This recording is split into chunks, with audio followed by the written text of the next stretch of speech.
Salibonani balaleli, lani babukeli elisendaweni ezitheniyo siyalamukela ngalolu suku lwanamuhla lapho esikhangela khona isifundo sesine, lapho esikhangela khona isifundo esithi amehlo enkosi, indlela iBhayibheli elibona ngayo kumbe elikhangela ngayo. Labafundisi ababili abazasithungamela basincedise kusonesi isifundo. Mina ngikhulumayo umfundisi Ivan Siziba. Abafundisi bingelelanini, lamukele abalaleli kanye lababukeli. Salibonani balaleli. Elami igama ngingumfundisi uFelix Sinala, ngomunye walabo abazathungamela esifundweni. Salibonani balaleli, mina ibizo ngululama Chuma. Siyabonga abafundisi, sizacela mfundisi Chuma usikhulekele singakangena esifundweni. Asikhuleke nini. Baba sezulwini siyabonga umusa wokusihlanganisa kusuku lwalamhlanje singabaphilayo. Sesingena kusona sesifundo esikucelayo ukuthi umoya ingcwele ngane ngasithungamela sinike ukuzwisisa abeseletha lenguquko empilweni zethu bese silungela umbuso wakho ozayo. Sikhuleka ngegama lika Jesu Kristu. Amen. Amen. Siyabonga bafundisi, sikhangele isifundo sesine sakuyona le iviki lapho esikhangela khona isihloko esithi amehlo enkosi. Indlela iBhayibheli mfundisi Nala elikhangela ngayo, ikakhulu uqhathaniswa lendlela esibona ngayo izinto esikhangela ngayo lokho kukhona okwenzakalayo. Sizaxoxa ngokubalulekileyo ngokuphawulekileyo ngalesi sifundo, ikakhulu lapho esithola khona kukhulunywa ngendalo kakhulu esifundweni sonesi. Kodwa singakangeni ekujuleni kwesifundo, kungaba kuhle ukuba nasifunde indinyana yokwaziwa ngekhanda. Ivesi lesithola encwadini yeZakha ngo-15, ivesi nyelika 3. Angazi mfundisi Chuma ingxenye lingasifundela ngoZakha ngo-15, ivesi nyelika 3. iZakha 15 ivesi ngo-3 ithi yona amehlo enkosi akuyo yonke indawo, aqaphela ababi labalungileyo. Siyabonga. Amehlo enkosi akuyo yonke indawo, aqaphela okuhle lokulungileyo, kumbe uthi aqaphela ababi kanye labenza okuhle. Kuthi ukuthi yini mfundisi? Singakayi kumfundisi uSinala ukuthi amehlo enkosi akuyo yonke indawo. Ngibona lapho kundiyena ekhanda uNkulunkulu uvezwa njengoNkulunkulu ololwazi lonke, ozwisisa konke, obona konke. Esikweni bathi is omniscient. Okay. Wazi zonke izinto njalo ubona konke. Mfundisi Nala, uzwisani ngokuthi amehlo enkosi akuyo yonke indawo, ubona okuhle ubona okubi? Mina nginanzelela indaba yokuthi uNkulunkulu akulanto eyenzakalayo engayibonanga. Ikakhulu esikhathini esiningi kungaba kuhle sithanda ukucabanga ukuthi nguNkulunkulu. Kube kubi sicabange futhi ukuthi mhlawumbe kwenzakale ngenxa yokuthi uNkulunkulu akubonanga.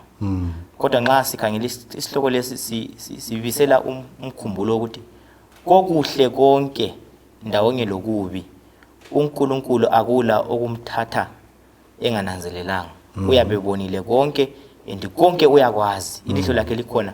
Kule verse ethi yona even izingilosi zakhe zilamehlo okubona yonke into eyenzakalayo. So nginanzelela ukuthi nxa ingilosi zilamehlo okubona zirekhoda yonke into, kuthi ukuthi yena ozenzayo izingilosi awekha amehlo ayedlula wezingilosi uyenelisa ukubona konke esingeke sikubone sikuqedise. Siyabonga kakhulu. Mbona okunye okufike engqondweni yami sikhangele ibukhona bukaNkulunkulu, ukuthi amehlo enkosi, amehlo kaNkulunkulu akhona kuyonke indawo. Kulethe engqondweni yami ubukhona bukaNkulunkulu, ukuthi uNkulunkulu ukhona. Singeza ke simfanisele, singeza ke sithi uNkulunkulu kakho kule micabango ethutshileyo lapha esifundweni eyokubana eminyakeni eminingi eyinkulungwane ezimbili eyadlulayo abantu bebecabanga ukuthi umhlaba lo esiphila kiwo umi ndawonye Chuma, awubhoda wenzini, uhleze endaweni eyodwa. Kodwa basebenanzelela ukuthi hayi lokho kade bekucabanga ayisikho khonoko. Sinanzelela ukuthi kwesinye isikhathi kulezinto eziningi esizicabangayo njengabantu ngomhlaba lo, lezinto esizibonayo ezingayisizo khonoko ezinjani ezikho khona. Bese sikhangela ensukwini zanamuhla siyananzela ukuthi abaningi abantu abafundileyo ayikhona bonke abaningi abafundile abahlakaniphile abathenjiwe futhi bacabanga ukuthi izinto ezikhona esizibonayo eziningi zazo zazivelela zazenzakalela kwapho ngubonakala izinto sezikhona namhla yikho sifuna ukuthi sike sikhangele ukuthi kanti iBhayibheli lona lenjani lithini ngezinto zonezi ezikhona esizibonayo kulomcabango lapha kulomqondo okhona lapha abafundisi reality ukuba real bengizama ukuthi ngibale lesindebele lapha lingathi liyangilahlekela kutshoni Chuma ukuba real nxa umuntu engathi hayi akube real wena kutshoni ukuthi akube nguwe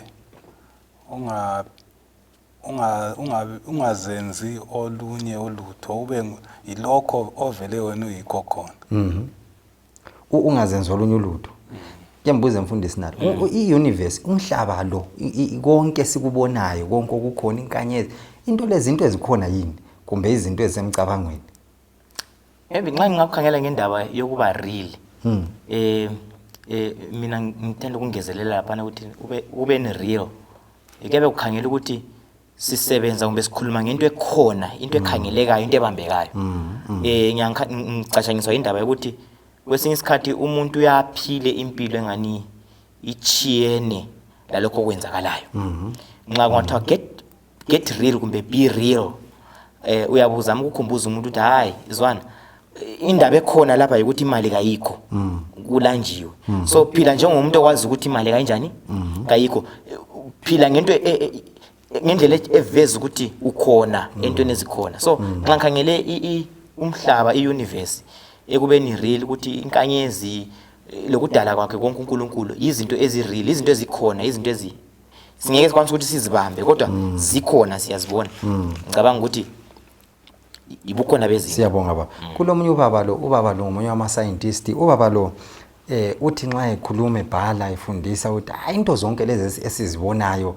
lezi zinto esicabanga ukuthi zikhona lezi zinto ingxenye ezinye singaziboniyo ungathi uyaphikisana lakho lokho kuyizinto ukuthi izinto ezikhona izinto ezingabe zadalwa abeseletha umcabango ukuthi umqondo okhona Chuma ozulayo ezifundweni eziningi engqondweni zabantu abaningi ukuthi uNkulunkulu yena ngokwakhe ngisho kakho uNkulunkulu akula uNkulunkulu kakho izinto ezikhona zazenzakalela zazivelela angazi ukuthi uyibone njani uyiphathe njani indaba yokungabi khona kwaNkulunkulu ukuthi izinto zazivelela zaba khona nje ngithe ngikhangela lokho ngananzelela ukuthi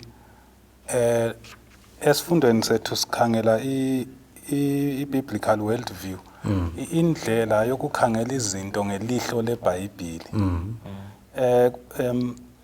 esikutsho lapha ukuthi ukuze umuntu akhangele izinto ngelihlo leBhayibheli kumele abe elifundile iBhayibheli wafunda insika zeBhayibheli ama fundamental beliefs konke wakubamba wakuzwisisa njalo ukukholwe khonokho so abantu lamhlanje abaphilayo akula muntu engingathi mina uphakathi laphakathi umuntu okhona lamhlanje is either ukholwa ukuthi uNkulunkulu ukhona njalo uNkulunkulu wadala ukholwa indalo nxa ukholwa ukuthi uNkulunkulu ukhona njalo uNkulunkulu wadala khonokho kuzaba lendonsela kundlela ozwisisa ngayo umhlaba indlela ozwisisa ngayo konke nje okufundayo nxa uvela ukholwa ukuthi uNkulunkulu ukhona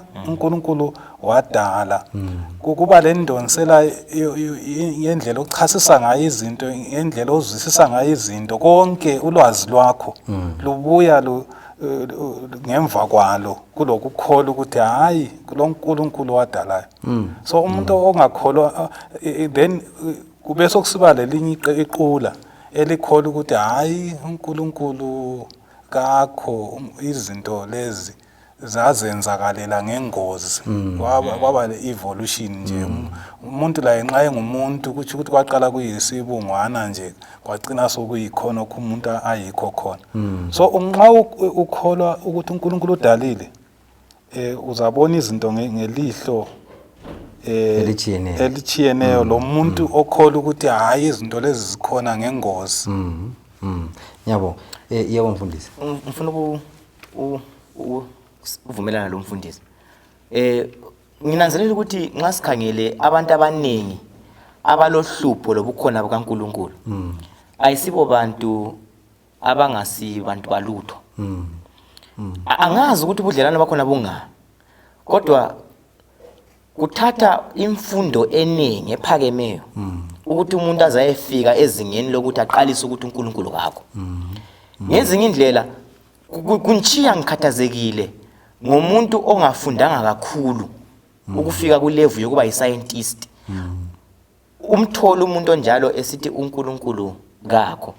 Ngoba vele umuntu lo muntu endalweni yakhe uNkulunkulu ebumba umuntu, umbumbe wambeka isipho sokukhonza kumbe sokuvuma ukuthi uNkulunkulu ukhona. So nxa ngikhangela indaba yokuthi abantu bayafunda njengoba kuyilokho zene education. Bafunda kakhulu befike ku point yokuthi ukuvuma ukukhona bukaNkulunkulu kusuka kube luhlupho. So ngikhumbule futhi verse lanethi yona isiwula ngesithi uNkulunkulu kakho. Mahubo 53. Ayisiyo ndaba yokuthi isiwula sesivuke kuseni sathi akula uNkulunkulu. Kodwa ngumuntu osefundile. Ngenxa ukuthi sefunde kakhulu sefike kwelinye izinga lapha abona ngani imfundo yakhe isiyenze konke thina siyafunda ngoNkulunkulu kule labo benza itheology. Itheology iyakuchiya kwesinye isikhathi nxa ungayibambanga kuhle. Ugcine sungani susangene ngento zakoNkulunkulu. So the more sifunda sisiya phambili sigcina sesisengozini yokunanzelela ubukhona bakhe. Siyabonga kakhulu bafundisi. Engunanzelayo kubana uZakha ngo15 lwesimbaleleyo lapha iverse nyeleka 3 uthi amehlo enkosi akuyo yonke indawo. Ngezindlela ukuthi uNkulunkulu njani ukhona. Ukhona uNkulunkulu ngoba ngeza ukukhulunywa ngamehlo enkosi akuyo yonke indawo ebona zonke izinto enjani engekho. iBhayibheli iyakuveza ukuthi uNkulunkulu njani ukhona. Kodwa bese sinanzela ukuthi izifundo lezi ezinenge esizifundayo ujume sendaweni ezinenge evolution London kose kusithi uNkulunkulu njani ngakho kuphikisane lo uNkulunkulu. Ngifikele ngomcabango ukuthi abantu abaningi balamafoni kathesi ingabe ngogogo emakhaya ingabe ngokhulu loba ngabe phosi akula muzi ongela phone. Yebo amawatch ezandleni amaningi abantu abaningi abasela kodwa ungakhangela phosi umhlaba wonke milutshwana imizi nxa singakhangela elizweni lakithi eZimbabwe khona lapho ngathi hayi lapha ifoni ayikho. Ngifikele ngomcabango ukuthi ama chances ukuthi iphathi nyengayinye yefoni nxa ifoni ungayichithize nje ngama pieces ama chances makhulu okunganani ukuthi ama parts wonke wefoni angaphapha emoyeni ahlangane abumba ifoni ephila esebenzayo. Kwesinye isikhathi ungathola ukuthi not kwesinye isikhathi akungeza ikwenzakala. Kuyafika esigabeni sokuthi umuntu akholwe ezinye izinto kodwa bese sala ukuthi uNkulunkulu njani ukhona athi izinto zazivelela zazenzakalela asothixo njani owadalayo. Njengalokho ikodwa nalesikhangele kakhulu ezemfundo nginanzela ukuthi okuqhakathekileyo kakhulu ukuthi nxa imfundo yethu ngekhaya echurch kanye lezikolo nxa izaba imfundo ezabuyisela abantu kuNkulunkulu kuqhakathekile ukuthi kube imfundo enanzelela ubukhona bukaNkulunkulu. Engunanzelela lapha ukuthi omnye ubaba uyabuza ukuthi indaba kulolutho endaweni okumele ukuthi kungabi lolutho khona. Sananzela ukuthi iBhayibheli nxa uqalisa kusukela kuGenesis 1 verse 1 iBhayibheli alizami chuma ukuprove ukuthi uNkulunkulu ukhona. Kodwa iBhayibheli liyakwamukela ukuthi uNkulunkulu ukhona. Angazi ukuthi kubambe njani khonokho. Ngiyakuthanda khonokho umqondo nalo ukuthi iBhayibheli vele kalitshoni liprova lizama ukuthi litshengise ukuthi uNkulunkulu ukhona. Vele ngendlela elilotshwe ngayo labaloba ababeloba ngayo kibo ubukhona bukaNkulunkulu into nje engabuzwayo. Ayibuzwa. Ngithathekiswe kakhulu ngumzekeliso wakho we-cellphone nxa ungayichithiza ama-parts wonke egcwala indawo yonke. So nxa ebuyela ama-chances ukuthi abuyele ayebumba i-cellphone esebenzayo ukuthi khoqo kungasomuntu wabiselayo. ngibone ngazathi kunzima ukukholwa ukuthi uNkulunkulu kakho lezi zinto ziyazenzakalela lezi zinto ezikhona zabakhona ngengozi ukuthi ngechance lathi abantu nxa sikhona siphila sikhona ngengozi a product of chance kunzima ukukholwa khona ukwedlula ukukholwa ukuthi uNkulunkulu ukhona uyazi kule ngqondo ukukholwa ukuthi uNkulunkulu ukhona bengithi mina ngiza ukuthi umuntu okholwa ukuthi uNkulunkulu kakho izinto zazenzakalela akulamdali ungakholwa khonokho kwenza ukuthi empilweni yakho uphinde ukholwe ukuthi impilo yakho ungayiphila ngendlela oyithandayo awudingi imithetho ngoba akula muntu ozakwahlulela ekugcineni wabuya khona ngengozi nxa kuyikuthi waba khona ngengozi kuthi ukuthi vele akula mahluleli impilo yakho ngayiphila ngendlela oyifunayo so kule ukuthi wena ukhangela njani izinto iworldview yakho ilokwenza lesimilo sakho ilokwenza even lezi nqumo ongazenza empilweni so into le ilendonsela kakhulu ungakhayela uGenesis 1 verse 1 ekuqaliseni kweBhayibheli iqalisa ngokuthi ekuqaleni uNkulunkulu wadala izulu lomhlaba zananzela ukuthi iBhayibheli sinala aliqalisi ngokuzama ukulwisa ukukhuluma izinto eziningi alikhulumi ekuqaliseni la ngesiphambano alikhulumi la ngezinto zonke lezi imfundiso eziningi kodwa lihle ligcile ngapi ekudaleni ukuthi uNkulunkulu wadala sizananzela ukuthi imfundiso yokudala leyi luhali olukhona kusukela ekuqaliseni ukuze kuyefika ekugcineni nginanzelela ukuthi singavele sikhiphe kuyini okungenzakala mfundisi nxa singakhipha imfundiso idoctrine yecreation kuyini okungenzakala kukholo lwethu ngicabanga ukuthi singakhipha idoctrine yecreation singakhipha ukuthi sisuka ngapi asisela lapho esiya khona ukuthi sithengwe njani ngegazi lika Jesu ukucina futhi sokufiphaza umcabango wethu kakhulu so singavele sisuse ukudala isisusa salapho esivela khona kusho ukuthi lapho esisiya khona asisela ndlela ngezindlela ukuthi wamfundisi ukuthi nxa ngingavele ngilahle umcabango wokudala wecreation ngezindlela angivumi futhi chuma ukuthi uNkulunkulu nguyandalayo nxa ngingavumi ukuthi uNkulunkulu nguyandalayo kuthi ukuthi vele sengisala ukuthi uNkulunkulu ukhona kule ngozi bani chuma ukulahla icreation kudala ungalahla indalo ulahle inkolo yokuthi uNkulunkulu nguye osidalileyo kuthi ukuthi nxa singela mdali akula muntu esi accountable kuye ukuba accountable kuba njani ukuba lomlando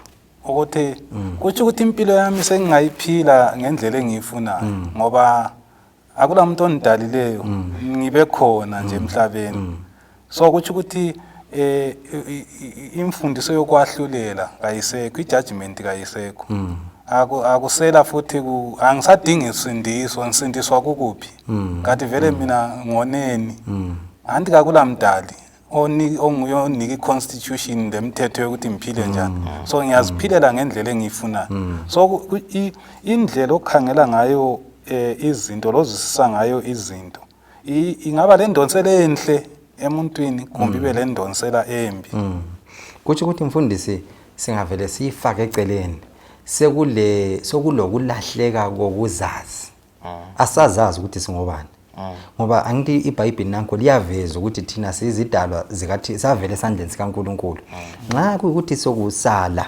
ukuthi sikhole endalweni sekusala ukuthi uNkulunkulu simfake endaweni yakhe njengoNkulunkulu sekusala ukuthi sinanzelele ukuthi uThixo nguThixo kuthi ukuthi sekule sesingathi identity crisis asazazi ukuthi singobani vele sekonakele empilweni yethu inanzela futhi ukuthi njalo indaba le eyokudalwa iyelukwe yanamathelana yahambelana le ndaba yosindiso akuchiyani ukudala lo sindiso khanye ngathi into ezihamba zombili angazi ukuthi ukubone njani mfundisi ngicela ukungezelela khona umfundisi ngikhumbula kathesi lapha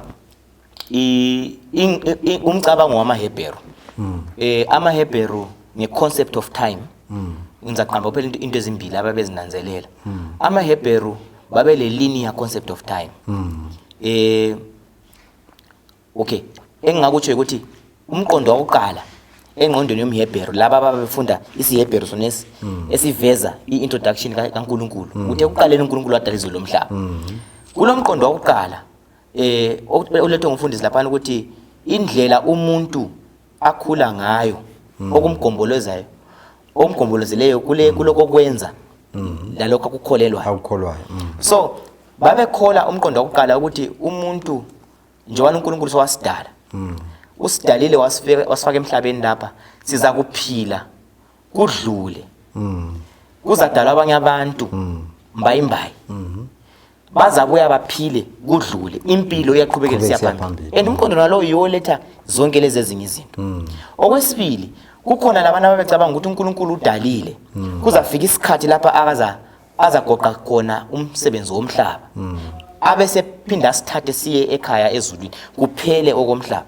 so ungakhangela imicabango leyi mibili yonke iyasiletha endaweni lapho esinanzelela khona ukuthi kuthi ukuthi nxa sesilahle lapho sisuke khona kuthi ukuthi lesimkhonzayo asisela kumkhonza ngokuzwisisa ngenxa yokuthi siyabe sikhonza sithi akuthi ukuthi kuphila yikuphila kuphela siyadlula emhlabeni kuyaphela phinde futhi sithole impilo after umhlaba lo usudlulile so ukukhangela izinto ngelihlo leBhayibheli Jom kuGenesis laphana 9 nxa ngaphambanisa isahluko kuthe ngemva kwazamcolo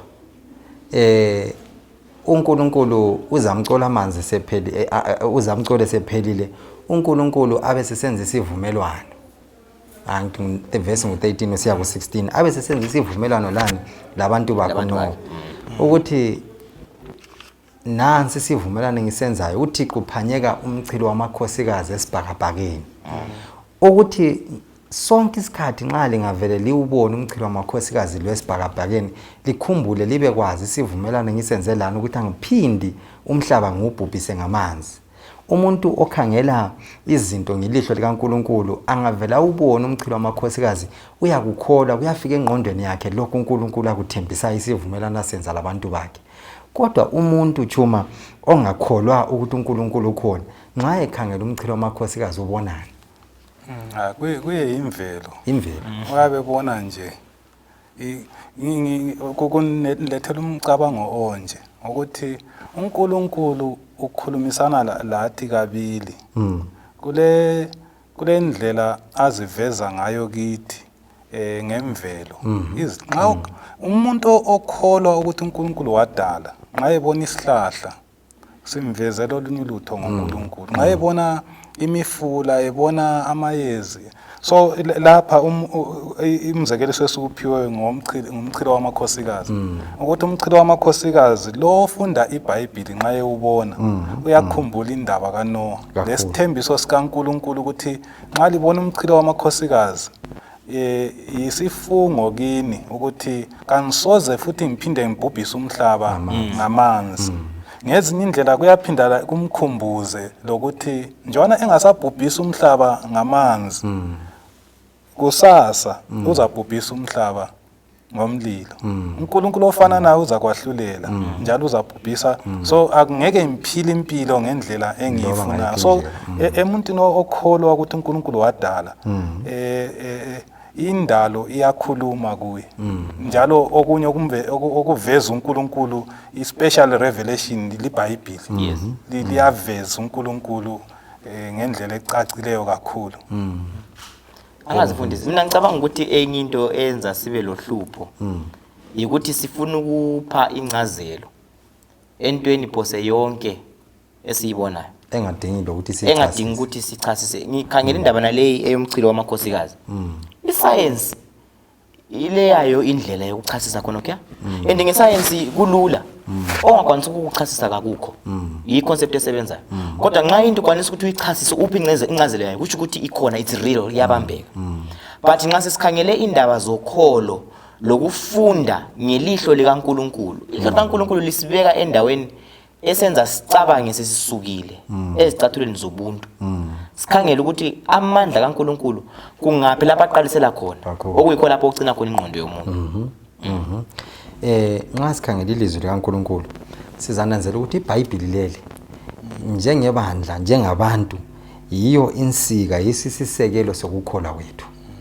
Nxa singavela iBhayibheli silifaka eceleni ukholo lethu liyadengezela. Singavele sifake ilizwi likaNkuluNkulu eceleni amandla okukholwa angazi ukuthi singakufaka ukuthi nxa singavele silifaka eceleni ngezindlela siyabe sesikhiphe isisekelo, siyabe sesikhiphe okuyikho ukuqhakathekile insika zokukholwa kwethu lapho singabambelela khona.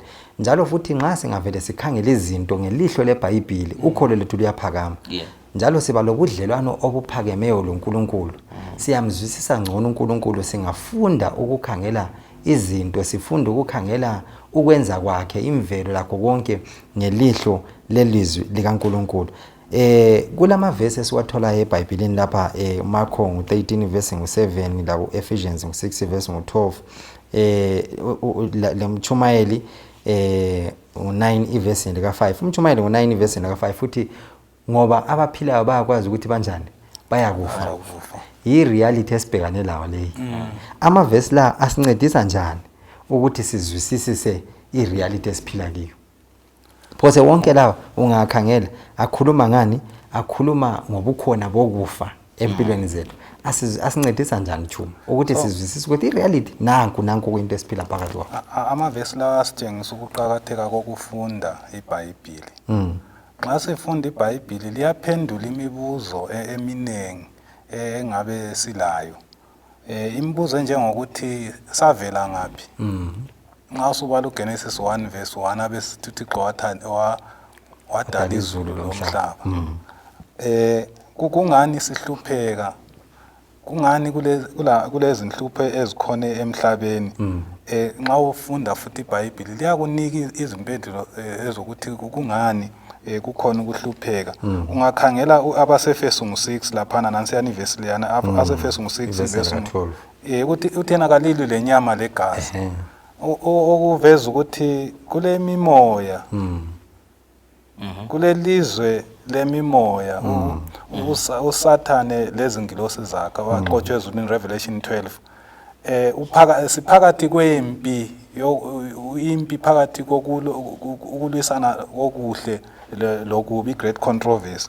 So nxa sibona izinto ezimbi zisehlela kwenza ukuthi sinanzelele ukuthi impilo esiyilwayo ayisiyo physical war, ayisiyo impi ezinto ezibambekayo, impi yakomoya. Umakho abesekhuluma ngezibonakaliso zensuku zokugcina kuMakho 13. Nxa ubona izimpi, nxa ubona imikhuhlane engelaphekiyo, ubona lokhu lalokho, kuyakuvezela ukuthi hayi into lezazenzakala ngengozi. iBhayibheli yakukhuluma ukuthi ngesikhathi sokugcina kuzaba lenhlupho. Ukhangele futhi umchumayeli 9 verse 5 uthena abafileyo bayakwazi ukuthi abaphilayo bayakwazi bazakufa kodwa abafileyo kabanjani abazi lutho. So khonokho kuyasincedisa ukuthi sinanzelele ukuthi singeke siyedinga uncedo kwabafileyo. Nxa sesiphakathi kwama problems siyadinga lapho singaphephela khona kakhulu. Kuthi ukuthi ngekhaya imfundo yesikolo, imfundo ebandleni kufanele igcile eBhayibhelini. Kufanele ukuthi kusigaba sinye ngasinye lapho kufundiswa khona abantu, ingabe ngabantwana kumbe ingabe ngabadala, kusincedise ukuthi sibuyele elizwini likaNkulunkulu eliyilo elizasivula amehlo, sibambe okuyikho, silahle okungayisikho kusisusa kuNkulunkulu. Ngoba injongo yokuthi umfanekiso kaNkulunkulu ubiselwe emntwini, injongo yokuthi umuntu abuyele esimeni uNkulunkulu kanjani akhanga ukubana abuyele kiso. Bese sithola njalo ukuthi nxa singahamba siyebala incwadi kaJohane 1 iverse lika 1 sisiya ku 14. Sibale futhi lo sambulo ngo14 verse 6 lo 7. Angithi usambulo ngo14 verse 6 lo 7 ukhuluma ukuthi ngase ngibona enye ingilosi angithi ndize emkhathini levangeli linjani elingela kuphela. Angithi ngicela ukuthi ngiye ku verse u7 lapho esekhuluma ngobana limesaba uNkulunkulu, limdumise yena owadala izulu lani lomhlaba lolwandle kanye lemthombo yani yamanzi. Ekathi uJohane 1 verse 1 siya ku14 ekuqaleni wayekhona ubani? Ulizwi. Ulizwi wayelo uNkulunkulu, ulizwe uNkulunkulu, zonke into zadalwa ngaye, kulalutho olunjani olwadalayo olungadalwanga yena.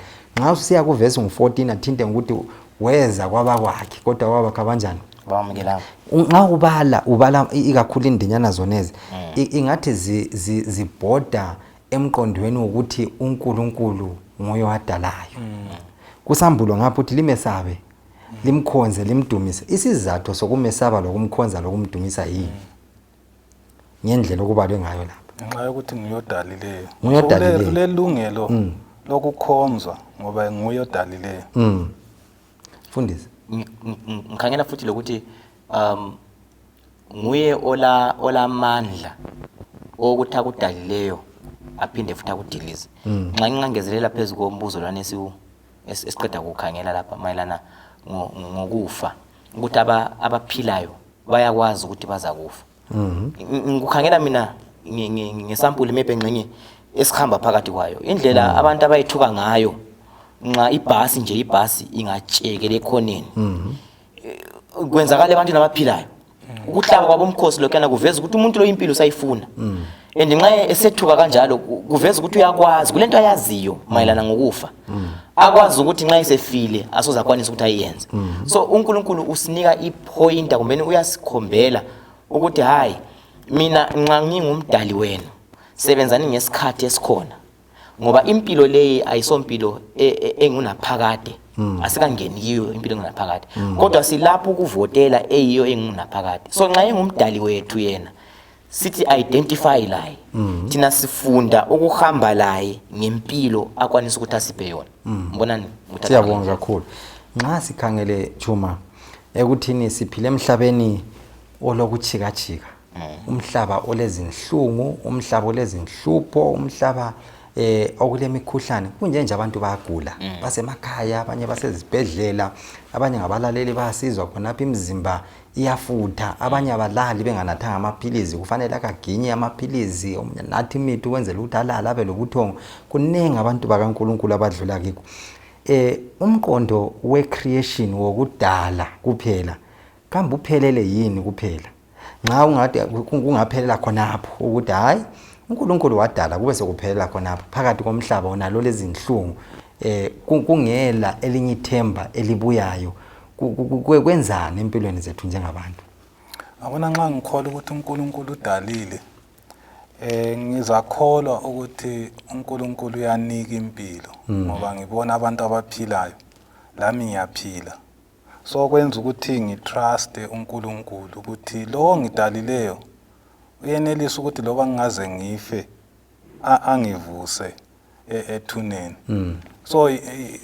uyazi nxa ngikholwa ukuthi uNkulunkulu nguyodalileyo la nxa ngifunda iBhayibheli likhuluma ngokuvuswa kwabafileyo umzukwane uJesu ezayo kulula ukukukholwa khonokho ngoba lo okwanisa ukudala edala izinto from nothing kungela lutho akhulume izinto zibe khona kusho ukuthi lo muntu uyakwanisa ukunika impilo njalo futhi nxa kuyikuthi ngiyakwazi ukuthi uNkulunkulu udalile uNkulunkulu lamandla ngilakho ukuthi futhi ngimkhonze ngibone ukuqhakatheka kokumkhonza uNkulunkulu lo njalo ngibe lobudlelwano obuhle loNkulunkulu kodwa ngingakhipha indalo hayi akusali kula lutho ngizwe uke umfundisi lapha uke wakhuluma ngebhasi edubukayo iworldview yomuntu kumbe lokho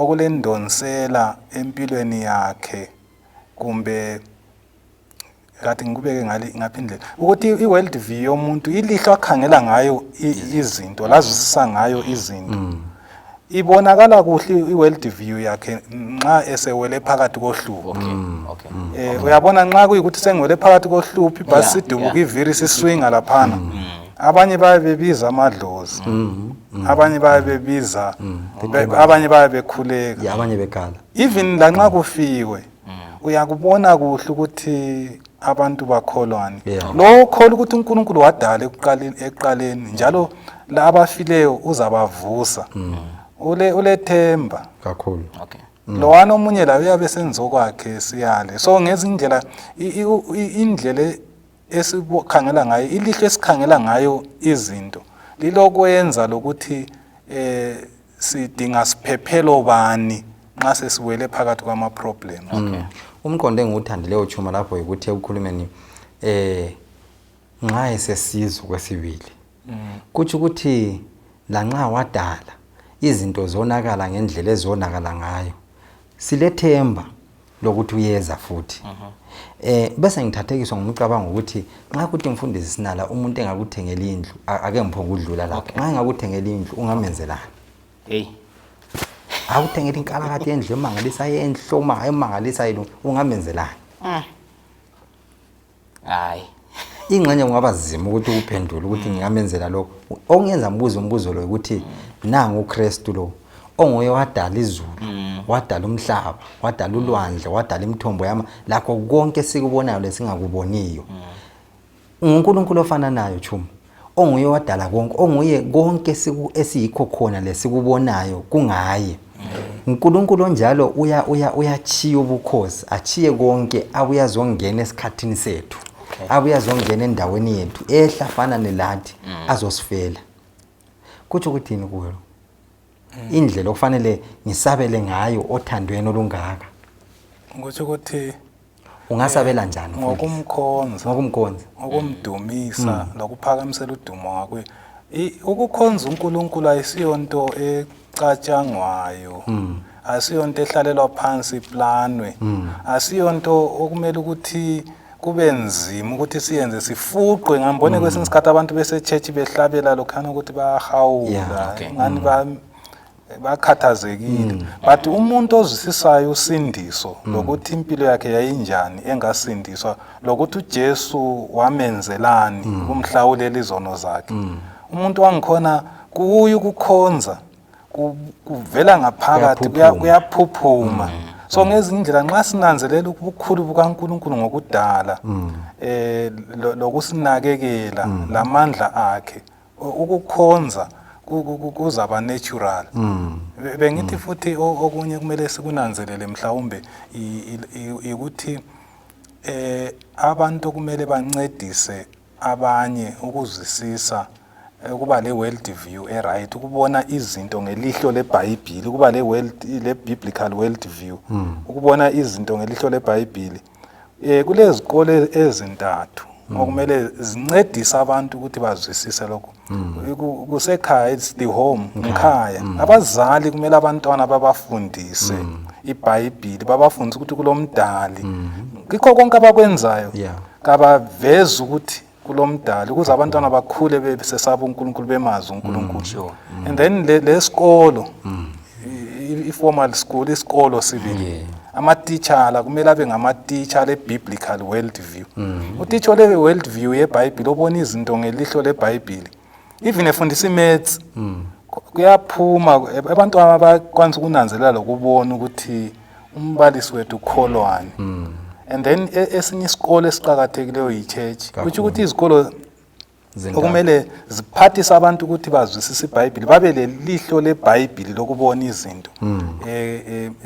Ilikhaya, home, isikolo, le church. uMoses nxa eseyala abantwana baIsrayeli sebeza kuyangena eKenani, babengakangeni kodwa ebalungiselela ebancedisa.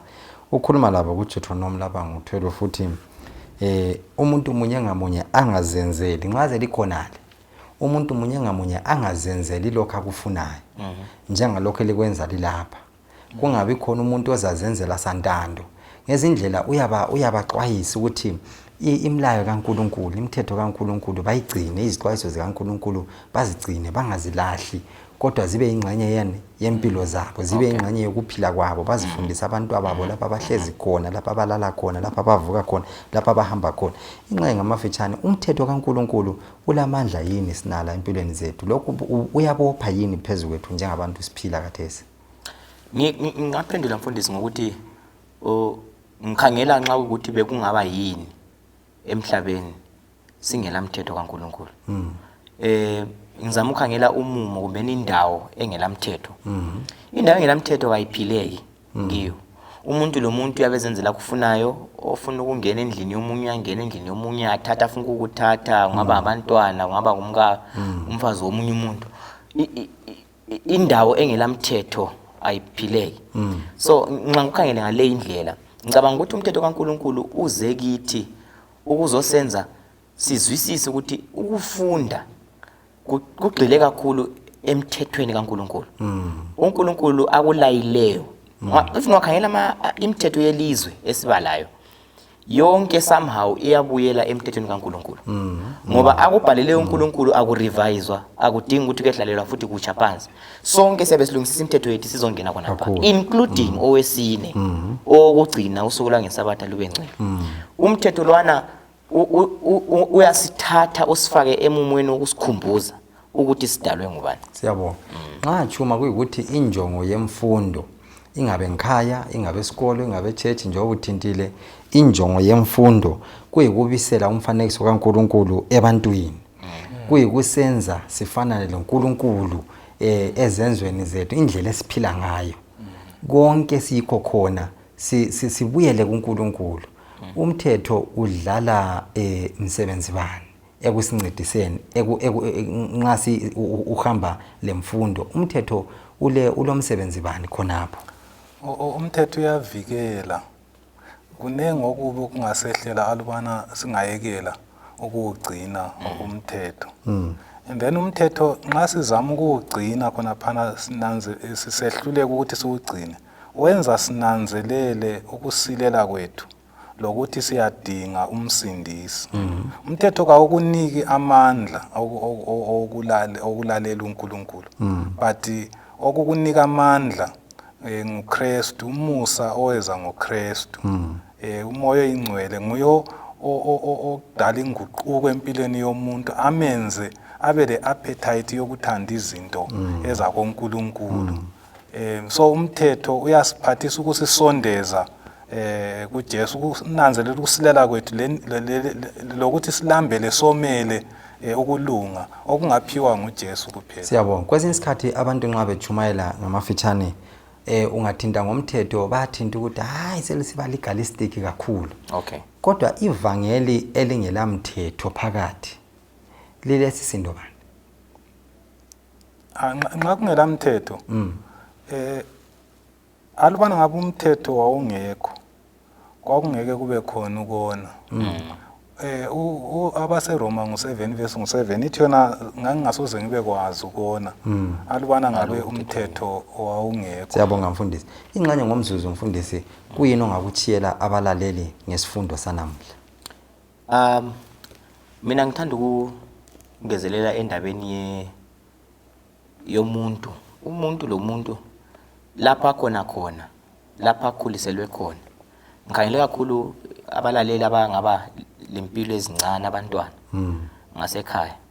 Abantwana one thing abakwanisa ukuthi bayifunde bayizwisise kuhle kakhulu i-religion, baphinde futhi bayi-misapply kusiya ngokuthi bayifundiswe njani. So ngithanda ukuxwaya kakhulu abalabancane ngemakhaya ukuthi let's remember the 3 schools.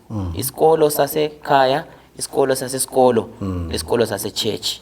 Okuzaqediswa ngumfundisi kuyabe kudlule eklasini lapho umntwana afunda khona. Kwaqalisa endlini. Charity begins at home. So esikunikeza abantwana unembeza wabo asimshapeneni kakhulu. Akwanisa ukutshela umntwana ukuthi lento le iqondile, remembering ukuthi uNkulunkulu ngetext yethu yanamhlanje, iverse yethu yanamhlanje, ilihlo lakhe likhangela indawo yonke. Ukhangela ababi labalungileyo. Siyabonga mfundisi. Abantu bafundisi lani balaleli bayenelisa ukuthi bafunde entweni eziningi. Bangafunda baqeqeshe entweni eziningi, bahlakaniphe bakhaliphe sibili okumangalisayo, bafike emazingeni aphezulu okufunda. Bafunde izifundo eziningi ezichiyeneyo, bafunde izinto ezingabaphathisa empilweni. Kodwa sikunanzelayo ukubana imfundo engagqilanga elizwi likaNkuluNkulu iba ingozi kakhulu. Imfundo engakhangeli umhlaba, imfundo engakhangeli izinto ngelihlo likaNkuluNkulu iyalimaza impilo zabantu. Isifundo sanamhla siyasincedisa, siyasiphathisa ukubana sikhangele konke esikho khona lakho konke okukhona ngelihlo likaNkuluNkulu. Siza ukuthi iBhayibheli lithini, siza ukuthi ilizwi likaNkuluNkulu lithini. Bese siqinisa kakhulu njengalokho isifundo sichila ukubana siqinise ukufundisa ilizwi likaNkuluNkulu emakhaya, ezikolo, emabandleni. nxa singathatha iBhayibhili silenze libe yifoundation, libe yinsika, libe yisisekelo sokufundisa kwethu, iqiniso uNkulunkulu uzasenzela lokho esingeza ke sizenzele khona thina. uNkulunkulu asibusise abe lathi sicela umfundisi uSinala sikhulekele. Asithandazeni. Babo ingcwelo sekhaya ezulwini, siyabonga ngesifundo esisitholileyo esisincedisayo ukuthi sikhangelisise izinto zakomoya ngelihlo lakomoya. Siphe Nkosi ukufunda okugxile kuwe, ukufunda okuzayenza ukuthi esikukhetha empilweni kube ngokuhanjelwe nguwe phambili. Silondoloze ukhangele amanyathelo ethu. Siyabonga ngesifundo lesi esisikhuthazayo ukuthi sifunde ngokuzwisisa elakho ilizwi, ukwenzela ukuthi nxa ususiza thina lezi imuli zethu sikuhlangabeze singaze sakubalekela. Siyabonga ngesifundo esingaka, siyabonga futhi lokukhuluma kithi ngelizwi lakho. Siphathise kuze kufike isikhathi esizayo ngegama lika Yesu Kristu siyakhuleka. Amen. Amen.